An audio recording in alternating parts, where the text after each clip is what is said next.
La plupart des accidents de voiture s'effacent avec le temps, mais certains sont si brutaux, si étranges, qu'ils ressemblent davantage à des scènes d'un cauchemar qu'à la réalité. Nous allons explorer 5 des décès par accident de voiture les plus troublants jamais enregistrés. Des histoires qui ne montrent pas seulement la rapidité avec laquelle tout peut déraper, mais aussi comment les conséquences peuvent hanter quiconque en est témoin. Ces accidents n'étaient pas simplement tragiques, ils étaient inoubliables.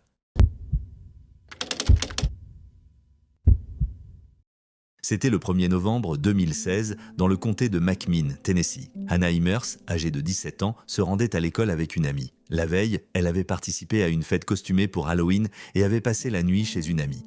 Ce matin-là, elles étaient parties tôt pour rentrer, mais elles n'ont jamais atteint leur destination. Alors qu'elles circulaient vers le nord sur l'Interstate 75, la voiture d'Hannah dévia de la route. Elle tenta de la redresser, mais le véhicule vira vers le terre-plein central et se heurta à une glissière de sécurité. Cette dernière, baptisée Lindsay Exlete, était censée atténuer la violence de l'impact. Son design prévoyait de se télescoper vers l'intérieur afin de ralentir le véhicule, mais cela ne se passa pas comme prévu. Au lieu de cela, la barre d'acier traversa le côté conducteur, frappant Hannah à la tête et à la poitrine. La glissière traversa la voiture et ne s'arrêta qu'après l'avoir poussée jusque dans la banquette arrière. Elle mourut sur le coup. Le véhicule traîna le morceau de métal sur environ 15 à 20 pieds avant de s'immobiliser. Son ami, qui se trouvait à la place passager, s'en sortit avec une simple égratignure. Hannah était l'aînée d'une fratrie de 10 enfants dans une famille recomposée, douée et talentueuse. Elle parlait plusieurs langues, était habile en musique et possédait un véritable don pour le théâtre et le cosplay. Elle avait obtenu son diplôme de fin d'études secondaires à l'âge de 15 ans et nourrissait une passion profonde pour le travail auprès d'enfants en situation de handicap, allant jusqu'à apprendre la langue des signes pour mieux communiquer avec eux. Son père, Steve Immers, fut anéanti par sa perte. En tant que technicien ambulancier, il avait assisté à de nombreux accidents, mais il ne comprenait pas comment un accident qui aurait dû être survivable avait soudainement viré au drame. Le fait que son ami s'en soit sorti avec seulement une égratignure rendait la situation d'autant plus difficile à accepter. Puis 4 mois plus tard, un événement choquant survint. Steve reçut une lettre adressée à Hannah, émanant du département des transports du Tennessee. À l'intérieur se trouvait une facture de près de 3 000 $, lui imputant le coût de remplacement de la glissière qui avait causé sa mort. Steve resta stupéfait. « Ils te prennent ta vie et ensuite ils t'envoient une facture », déclara-t-il plus tard. Ce qui rendit la situation encore plus intolérable fut ce que Steve découvrit peu après. Une semaine seulement avant l'accident d'Hannah, l'État du Tennessee avait retiré le Lindsay Exlete de sa liste approuvée en raison de préoccupations liées à ses performances à grande vitesse sur autoroute. Pourtant, plus de 1000 exemplaires restaient en circulation sur les routes du Tennessee. Steve se lança alors dans une enquête approfondie et apprit que l'accident d'Hannah n'était pas un cas isolé. Au moins 19 décès aux États-Unis avaient été liés aux glissières Exlete. Dans de nombreux cas, ces dispositifs ne s'effondraient pas comme ils étaient censés le faire. Au contraire, ils se comportaient comme une lance, déchirant les véhicules. Transformant sa peine en action, Steve parcourut plus de 20 000 mètres pour inspecter les installations de Exlete dans plus de 15 États. Partout, il découvrit des glissières endommagées, mal installées ou jamais réparées. Rien qu'en Caroline du Nord, il inspecta plus de 200 installations Exlete et constata que presque toutes présentaient de graves défauts. Le Tennessee commença à retirer ces dispositifs dans les zones où la vitesse maximale dépassait 45 miles par heure. Tandis que d'autres États, comme la Caroline du Nord, ne s'en souciaient pas, plus de 3500 d'entre eux étaient encore en service. Les responsables évaluèrent que leur remplacement complet coûterait plus de 20 millions de $. Steve mit également en lumière des inquiétudes quant au test de ces dispositifs. Le gouvernement fédéral se reposait sur des laboratoires privés pour vérifier la sécurité, certains appartenant aux mêmes entreprises qui fabriquaient ces glissières. Dans le cas de Exlete, les tests étaient réalisés par un laboratoire propriété de son fabricant. Un rapport gouvernemental de 2016 qualifiait cette situation de grave conflit d'intérêts. Grâce aux actions de plaidoyer de Steve et d'autres, une disposition ajoutée à la loi sur les infrastructures de 2021 impose désormais des tests indépendants pour les équipements de sécurité routière. Mais pour des familles comme la sienne, cela arriva trop tard. D'autres familles ont également intenté des poursuites. Dans un autre cas, Lauren Budd et son demi-frère Jacob Davidson périrent dans un accident similaire impliquant une Exlete dans le Tennessee. La famille de Lauren obtint un règlement en justice avec l'entreprise. Steve engagea aussi une action contre Lindsay qui nia toute responsabilité en affirmant qu'une tierce personne avait pu installer la glissière. Pourtant, Steve est convaincu de leur culpabilité. À ce jour, il continue de se battre, écrivant des lettres, passant des appels et soutenant les familles endeuillées. Il n'entend pas s'arrêter de sitôt. Hannah fut inhumée quelques jours après l'accident. Sa famille se souvient d'elle comme d'une jeune fille intelligente, bienveillante et pleine de vie. Mais pour Steve, elle n'était pas seulement partie dans un accident. Elle avait été trahie par un produit défaillant, par un système injuste et par la lettre implacable qui suivit le drame.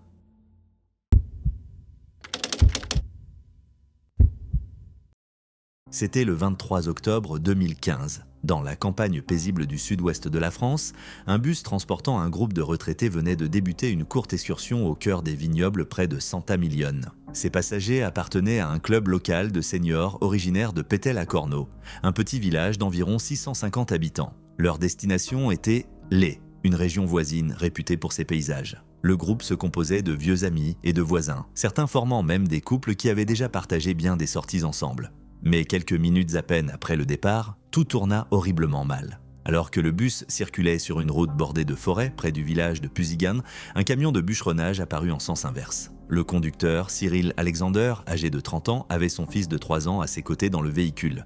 Le camion transportait des bûches ainsi que de l'essence destinée aux tronçonneuses, contenue dans un grand réservoir externe. En abordant un virage serré, Cyril sembla perdre le contrôle. Le camion s'articula, dérapa sur la chaussée et vint percuter l'avant du bus. L'impact fit éclater le réservoir d'essence, déversant du carburant sur la route qui s'écoula rapidement sous le bus. Des étincelles mirent le feu au carburant et en quelques secondes, les deux véhicules furent engloutis par les flammes. L'incendie se propagea à une vitesse fulgurante. Les composants en plastique à l'intérieur du bus fondirent, la fumée envahit l'air, et la majorité des passagers ne purent s'extraire. Sur les 50 personnes présentes à bord, seuls 8 survivent. Le conducteur du bus, dont le nom n'a pas été divulgué, n'aperçut le camion que trop tard mais parvint néanmoins à ouvrir les issues de secours, permettant ainsi à certains passagers de s'enfuir. Parmi les survivants se trouvait Jean-Claude Lonard, âgé de 73 ans, qui se trouvait au centre du bus avec son épouse Joséette. Ils venaient à peine d'attacher leur ceinture de sécurité lorsque l'accident survint. Jean-Claude raconta que l'incendie s'était propagé comme l'éclair. Il défait leur ceinture et s'échappa par une issue de secours. Une fois dehors, il constata que la plupart de ses amis étaient toujours coincés à l'intérieur. Ignorant le danger, il retourna pour venir en aide. Avec l'aide d'un autre conducteur, il parvint à extraire 2 passagers avant que la chaleur et la fumée ne les forcent à abandonner leurs efforts.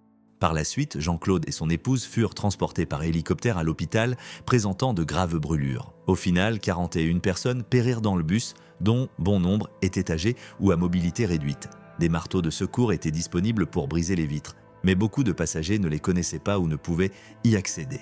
L'incendie fut si intense que les 2 véhicules se retrouvèrent réduits à des carcasses carbonisées et la fumée se découvrait à 10 km de distance. Cyril Alexander et son fils périrent dans le camion, aucun survivant n'en ressortit. En tout, 43 vies furent perdues, faisant de cet accident le plus meurtrier sur les routes françaises depuis plus de 30 ans.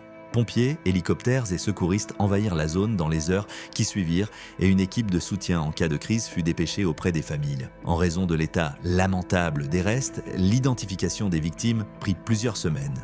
Les autorités entamèrent immédiatement leur enquête. Certains imputèrent la faute au camion qui aurait franchi les voies, tandis que d'autres soupçonnèrent que le bus avait pris le virage à une vitesse excessive. Les habitants décrivirent ce tronçon de la route départementale 17 comme extrêmement dangereux, avec des courbes imprévisibles et aucun panneau d'avertissement. Le maire de Pusigon, Xavier Sublet, déclara que le conducteur du bus avait fait tout ce qui était dans son pouvoir, tandis que d'autres témoins s'interrogeaient sur le retard de la réfection de la route. Des législateurs évoquèrent également une infrastructure défaillante comme cause possible. Par la suite, le Bureau national des transports remit un rapport aux Nations Unies en 2017, soulevant des inquiétudes quant à la sécurité incendie et la préparation aux urgences dans les transports publics. À Pipépal, l'atmosphère était lugubre. De nombreux résidents avaient perdu amis et proches, et la maire du village, Patricia Raichini, avait perdu 3 membres de sa famille dans l'accident. Certains survivants se retrouvèrent dans un état critique, d'autres présentèrent des brûlures ou des traumatismes crâniens. Les photos de l'après-accident ne montraient plus que des carcasses calcinées du bus et du camion pour les habitants de Petite-Pelle-à-Corneau. Ce matin-là a tout changé. Ce qui devait être une paisible excursion d'une journée s'est transformé en l'une des pires tragédies du pays et en un souvenir qui ne s'effacera jamais.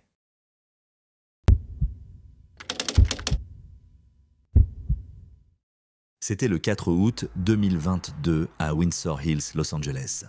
Vers 13h30, l'intersection de Labra et Slawson était animée avec une circulation dense et des passants vacants à leurs occupations. Au même moment, Ashri Ryan, âgé de 23 ans, se rendait à un rendez-vous prénatal. Dans la voiture se trouvait également son petit ami, Reynold Lester, âgé de 24 ans, leur fils de 11 mois, Alonso Quintero, ainsi que leur futur bébé garçon, qu'il comptait nommer Armani. Ce qui devait être un court trajet habituel ne se termina jamais. Alors que leur Jaguar traversait l'intersection, une Mercedes-Benz noire arrivait en sens inverse à toute vitesse. Au volant se trouvait Nicole Lauren Linton, 37 ans, une infirmière itinérante originaire de Houston, Texas. Pour des raisons qui font encore l'objet de débats devant la justice, elle n'a jamais ralenti. Sa voiture roulait à 130 miles par heure dans une zone limitée à 35 miles par heure. Les enregistrements de vidéosurveillance ont tout filmé. Nicole a brûlé un feu rouge qui était resté affiché pendant 15 secondes. Son véhicule a percuté la voiture d'Ashley avec une telle violence que le Jaguar s'est scindé en deux et a immédiatement pris feu. Les flammes se sont rapidement propagées aux véhicules avoisinants. Au total, 9 véhicules ont été engloutis dans la collision. La nappe de feu s'étendait sur la route, plongeant la scène dans un chaos indescriptible. Un témoin a déclaré qu'on aurait dit qu'un nuage noir était sorti de nulle part. Et le bruit, selon lui, ressemblait à celui d'une explosion. Ashley, Reynolds, Alonso et le bébé Armani ont tous perdu la vie instantanément. 2 autres femmes, à bord d'une Nissan à proximité, Natia Lewis, âgée de 43 ans, et Lynette Noble, âgée de 38 ans, ont également péri alors qu'elles se rendaient au centre commercial. 6 vies se sont éteintes en à peine quelques secondes. Nicole survécut avec des blessures modérées. Elle fut arrêtée sur les lieux et est depuis détenue sans possibilité de libération sous caution. Elle fait désormais face à 6 chefs d'inculpation graves et risque jusqu'à 90 ans, voire la perpétuité, si elle est reconnue coupable. Les enquêteurs ont constaté que Nicole avait maintenu l'accélérateur enfoncé pendant 5 secondes avant l'accident, faisant passer la vitesse de son véhicule de 122 miles par heure à 130 miles par heure au moment de l'impact. Les images vidéo montraient clairement qu'elle accélérait au lieu de décélérer. La route comportait des courbes, prouvant qu'elle ajustait sa trajectoire. Elle n'était ni figée ni inconsciente. Cela a soulevé de nombreuses questions. Était-elle consciente de ce qu'elle faisait? Un problème médical serait-il survenu? Son avocat a avancé qu'elle aurait pu subir un épisode médical la détachant de la réalité. Ils envisageaient de faire appel à un spécialiste pour étayer cette hypothèse, mais les enquêteurs s'y sont opposés. Nicole n'avait pas pris ses médicaments au moment de l'accident.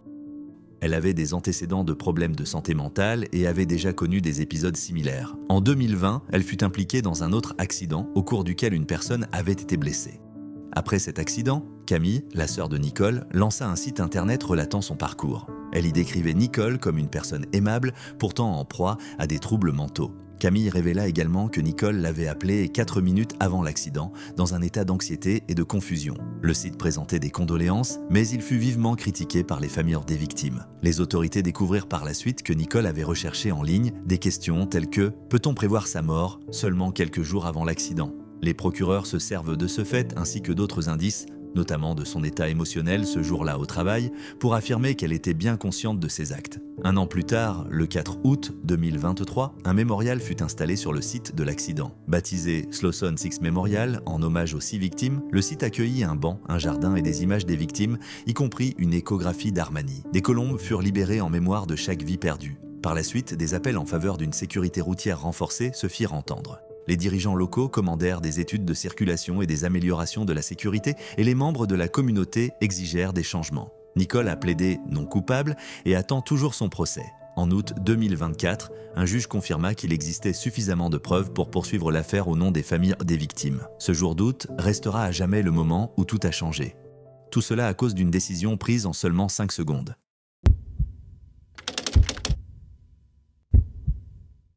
C'était le 22 mars 2022 à Tishomingo, en Oklahoma, une petite ville de peu plus de 3000 habitants. Ce jour-là, 6 adolescentes, Gracie Machado, Brooklyn Triplett, Austin Hall, Madison Robertson, Addison Gratz et Memory Wilson avaient quitté leur lycée pendant la pause déjeuner. Entassées dans une petite Chevy Spark de 2015, elles prenaient la route ensemble comme le ferait tout groupe d'amis proches. Moins d'1 heure plus tard, toutes 6 avaient perdu la vie. La collision s'est produite à un endroit connu localement sous le nom de Y, à la jonction de la route d'État 22 et de l'autoroute US 377. Ce carrefour en forme de Y, à la visibilité limitée et comportant un virage serré, inquiète les habitants depuis longtemps. Beaucoup affirment qu'il est dangereux et déroutant, surtout lorsqu'il s'agit d'intégrer la circulation en sens inverse. Vers 12h30, les filles roulaient vers l'est sur la route 22.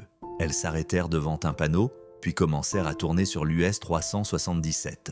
Au même moment, un semi-remorque transportant d'importantes roches, conduit par Valandon Burton, 51 ans, approchait. Grand-père et pompier volontaire, Burton ne put s'arrêter à temps. Le camion heurta latéralement la Chevy Spark et la poussa sur près de 90 mètres. La voiture, conçue pour accueillir 4 personnes, en contenait 6. Selon les enquêteurs, seuls les 2 passagers avant portaient leur ceinture de sécurité. L'impact écrasa le véhicule et les secours découvrirent la voiture déchiquetée. 4 des filles, dont la conductrice âgée de 16 ans, périrent sur le coup, tandis que les 2 autres succombèrent peu après leur arrivée à l'hôpital. Toutes étaient âgées de 15 à 17 ans et leurs noms se propagèrent rapidement dans la communauté. Gracie Machado était considérée comme la meilleure amie par sa sœur Sadie, qui avait partagé une photo des deux en étreinte, accompagnée d'un emoji cœur brisé. Brooklyn Triplett, cheerleader et joueuse de softball, était décrite dans les hommages comme loyale et aimante. Austin Hall, membre de Future Farmers of America, était connu pour exhiber ses cochons primés, sa famille vantant sa vivacité et sa joie de vivre. La tante de Madison Robertson la qualifiait de belle âme, et sa sœur publiant en ligne « Repose en paix, petite fille ». Addison Gratz, également appelée A.J., était profondément aimé de son grand-père, qui écrivait qu'une partie de lui était morte ce jour-là. Quant à Memory Wilson, mère d'une jeune fille, ses amis évoquaient son grand cœur et sa disponibilité pour sa fille. Les photos de l'accident montraient la Chevis Park complètement détruite, un couvre-volant rose demeurant visible parmi les décombres. Selon la patrouille routière de l'Oklahoma, l'accident s'est produit juste après un virage fermé à 90 degrés sur l'US 377. Le conducteur du camion qui portait sa ceinture de sécurité n'a pas été blessé et n'a pas fait l'objet de poursuites. Les autorités étatiques et le National Transportation Safety Board poursuivent actuellement leurs investigations. Des experts ont exprimé leurs inquiétudes concernant les jeunes conductrices transportant plusieurs passagers mineurs. Des recherches montrent que le risque d'un accident augmente de 44% avec un seul passager mineur et grimpe avec chaque passager supplémentaire, alors que la présence d'un adulte de plus de 35 ans contribue à réduire ce risque. Un autre facteur majeur mis en avant est l'usage des ceintures de sécurité. En Oklahoma, les passagers de plus de 7 ans ne sont pas légalement tenus de porter une ceinture sur la banquette arrière, règle qui, selon certains, a pu jouer un rôle dans ce drame. L'expert en sécurité William Van Hassel explique en outre que les personnes sans ceinture peuvent blesser leurs compagnons lors de collisions à grande vitesse. L'accident a dévasté Tishomingo.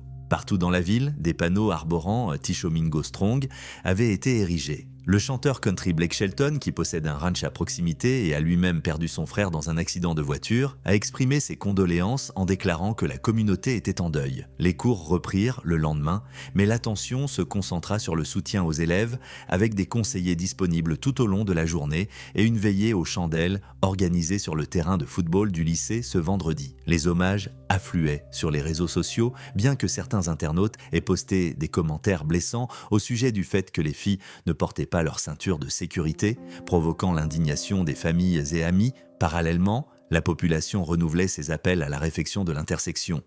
Certains, comme Brad Sneed, résident de longue date, affirmant que le danger était signalé depuis 50 ans. Le département des transports de l'Oklahoma a reconnu ce risque et annoncé qu'une évaluation de la zone était en cours. L'enquête se poursuit, mais une chose est certaine, Tishomingo n'oubliera jamais ce qui s'est passé ce jour-là. 6 jeunes vies ont été fauchées et la ville tente encore d'en guérir les blessures.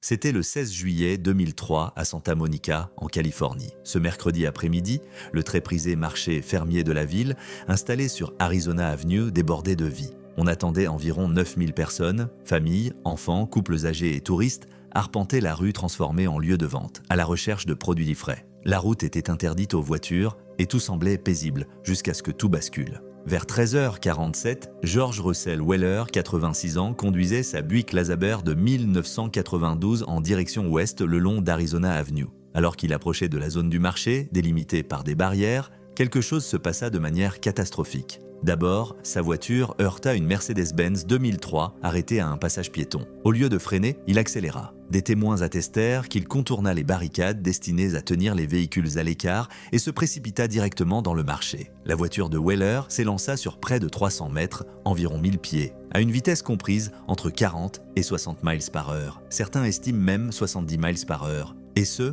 en moins de 20 secondes. La scène fut décrite comme un chaos absolu, à tel point que certains la comparèrent à un char de combat fendant la rue. Sa voiture écrasa des tables, percuta des étals et heurta des dizaines de personnes. Certaines victimes furent projetées dans les airs, tandis que d'autres restèrent coincées sous le véhicule ou comprimées contre les stands. Melissa Cronin, l'une des victimes, évoquera plus tard l'horreur d'avoir été brutalement jetée au sol alors que son bassin se brisait, sa rate était gravement endommagée et sa tête subissait de violents traumatismes. Ce drame fit plus de 70 blessés ce jour-là et coûta la vie à 10 personnes, dont une fillette de 3 ans. Parmi les blessés les plus gravement touchés se trouvaient même 2 tout-petits. La voiture de Weller finit par s'arrêter lorsque, par un contretemps tragique, un piéton se posa sur le pare-brise, obstruant sa vision. Un agent de circulation à vélo fit sortir Weller du véhicule. Selon plusieurs témoins, il avait l'air confus et détaché. L'un d'eux affirma même qu'il n'aurait jamais dû être au volant. Une femme fut retrouvée vivante sous la voiture grâce à l'entraide des passants qui réussirent à soulever le véhicule en attendant les secours. Les hélicoptères de presse capturèrent des images bouleversantes. Des personnes recevaient des soins sur des couvertures rouges, des bâches jaunes recouvraient des corps et une buick rouge gisait au milieu des décombres. Une petite poussette bleue, appartenant à la fillette décédée, se tenait près d'un trottoir ensanglanté. James Butts, alors chef de la police de la ville, qualifia l'événement de « la chose la plus dévastatrice que j'ai vue en 3 décennies de service », particulièrement après avoir vu la petite enfant qui n'avait pas survécu. Les enquêteurs se mirent rapidement au travail. Weller fut transporté à l'hôpital où les tests révélèrent l'absence d'alcool ou de stupéfiants dans son organisme. Plus tard, il expliqua qu'il avait, par erreur, appuyé sur l'accélérateur au lieu du frein et avait paniqué en réalisant son erreur. Les témoignages furent variés. Certains le décrivaient terrifié, d'autres étrangement calme, allant jusqu'à sourire et embrasser des personnes après avoir quitté le commissariat. La police ne l'arrêta pas immédiatement, arguant qu'il n'était pas susceptible de prendre la fuite. Il marchait avec l'aide d'une canne et fut renvoyé chez lui. Son avocat publia une déclaration dans laquelle la famille exprimait toute sa tristesse, qualifiant l'accident de terrible drame qui avait profondément ébranlé George Weller sur le plan émotionnel. Les autorités examinèrent minutieusement son dossier. Son historique médical, l'état de sa voiture, ainsi que ses actions dans les jours précédant l'accident, sans trouver la moindre preuve de défaillance mécanique. Au fil du temps, plus de 30 procès furent intentés par des victimes et leurs familles. Et en 2008, la ville de Santa Monica avait déboursé 21 millions de dollars pour régler ses affaires. Weller n'a jamais été inculpé pénalement. Suite à cet incident, Santa Monica entreprit d'importantes améliorations en matière de sécurité routière. Des barrières de renforcés pour véhicules furent installées, pour un coût de 219 000 dollars. 3 ans plus tôt, un officier de police avait déjà averti que l'aménagement de la circulation dans le secteur du marché pouvait conduire à une tragédie. Melissa Cronin écrivit plus tard sur son processus de rétablissement, expliquant qu'encore des années après, se retrouver dans un espace public provoquait en elle une tension physique et une accélération de ses pensées. L'accident la marqua profondément. Quant à George Weller, il vécut sous assistance continue jusqu'à son décès le 9 décembre 2010, à l'âge de 94 ans.